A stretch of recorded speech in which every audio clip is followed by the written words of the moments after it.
राज्य बालक संरक्षण महाराष्ट्र राज्य अल्पसंख्यक आयोग के चेयरपर्सन माननीय प्यारे खान सर के बिहाफ में यहाँ पर उपस्थित रहा हूँ। सर कल आने वाले थे, लेकिन अचानक सर को कल थी रात को 11 बजे तक के जाकिर सर की बात उनसे होती रही। सुबह भी मुझे बोला कि मैं आ रहा हूँ करके, लेकिन अचानक सर को जम्मू जाना पड़ा क्योंकि नेशनल माइनॉरिटी कमीशन के लोग वहाँ पर पहुँचे हैं। तो सर ने बोला कि आप वहाँ पे उपस्थित रहिए, तो मैं यहाँ पर हूँ।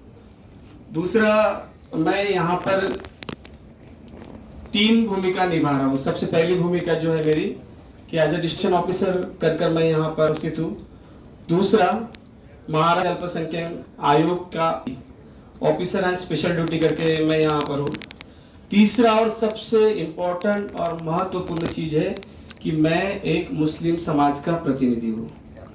ये बोलने के लिए मैं जरा सा भी गुरूर नहीं करूंगा क्योंकि मैंने बहुत सारी चीजें देखा हूँ। मुस्लिम समाज के मैंने आईएएस को भी देखा हूँ, क्लास 1 क्लास 2 सब अधिकारी को देखा हूँ, लेकिन जिनको बोलना है, जिनको काम करना है, वो काम आज नहीं कर रहे, खुल के नहीं कर रहे।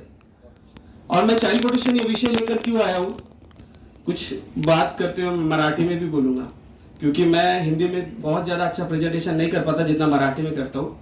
एक मराठी में बहुत अच्छी, जिसको मन या जिसको शायरी बोला जाता है, मैं वो बोलना चाहता हूँ की जर तुम्ही देवाघरची फुलं सांभाळून ठेवत असाल, देवाला वाहलेली प्रत्येकाच्या घरी देवाचं घर असतं आणि मंदिर असतं, त्याला वाहलेली फुलं जर तुम्ही सांभाळून ठेवत असाल, पायात आली नाही पाहिजे, अनादर झालं नाही पाहिजे तिचं, तुम दरगाह के चढ़ाए फूल को सजाकर रखना चाहते हैं, तो घर में रहे हुए बच्चे को क्यों नहीं।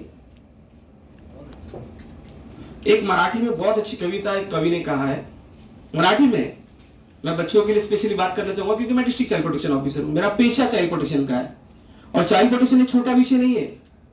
आज आपके मदरसे, आपके स्कूल एक 75% जमात बच्चों के साथ में होती है। बच्चा देश का भविष्य कहलाता है, और देश का भविष्य अगर आज खतरे में है तो ये तुम और मैं जिम्मेदार हूं। मराठी में एक कवि ने बहुत अच्छी कविता किया है बच्चों के लिए कि ये दुनिया में अगर बच्चे नहीं होते तो क्या होता, उसका एक जायरा, एक मायजा तयार किया वो कवी ने की जर मुलं नसतील तर श्वास नसता, निश्वास नसता, विश्वास नसता, जर मुलं नसतील तर आम्ही माळ्यावरती माळ्या बांधल्या आज, सृष्टीला चढविला नको नकोचा साज, कधी उत्सवली सगळे सोयरी होती, डुलणाऱ्या फांद्या जोकी गीत गाती, जर मुलं नसतील तर श्वास नसता, निश्वास नसता, विश्वास नसता, जर मुलं नसतील तर कंठाला चढते तहानलेलं दूध, दुधाचा थेंब गेला कोठे वाहूनी, हांबडा फोडून सांगतात मायबाप, जर मुलं नसतील तर श्वास नसता, निश्वास नसता, विश्वास नसता। बच्चे हैं तो तुम है, मैं हूं, सब चीजें हैं। आप यहां पर कॉन्फ्रेंस में हैं, आधे घंटे के बाद में आपका फोन चालू होता है, आपको घर से फोन आता है कि अपना छोटा 6 साल का 2 साल का बच्चा है, वो नहीं दिख पा रहा है। तुम्हारे दिल में एक खौफ जमा हो जाता है कि कहां गया होगा, किधर गया होगा। जब मेरे सामने चाइल्ड प्रोटेक्शन की केसेस आती है, बच्चों का मिसिंग का आंकड़ा आता है, ट्रैफिकिंग का आंकड़ा आता है, बच्चों के पॉक्सो के संबंधित का आंकड़ा आता है, तो मेरा जहन खल उठता है। मैंने ऐसे केसेस देखा हूं कि 4 साल की बच्ची है, 50 साल का व्यक्ति है, एब्यूज किया है, गंभीर स्वरूप का गुनाह किया है, हेनियस क्राइम किया है, मेरा जमीर वहां पर खोल उठता है। इसीलिए हमें चाइल्ड प्रोटेक्शन की गरज, और चाइल्ड प्रोटेक्शन की गरज कहां पे, तो स्कूलों में है। मैं प्यारे खान सर के साथ में क्यों जुड़ा, उसका एक महत्वपूर्ण रीजन था। उन्होंने सबसे पहला मुद्दा उठाया स्कूल का।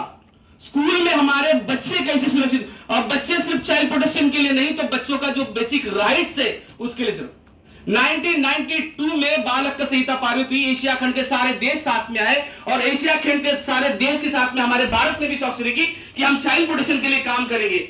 लेकिन एक्ट होते, रूल्स तैयार होते, लेकिन इंप्लीमेंटेशन नहीं होता। और इंप्लीमेंटेशन करने की जवाबदारी मेरी है क्योंकि मैं वो पद पर बैठा हूं, और ये कराना किससे है, तो मुझे आपसे कराना है, लेकिन हो नहीं पा रहा है। जैसे मैं अल्पसंख्यक से जुड़ा, माइनॉरिटी कमीशन से जुड़ा, सर की 2-3 चीजें मेरे दिल को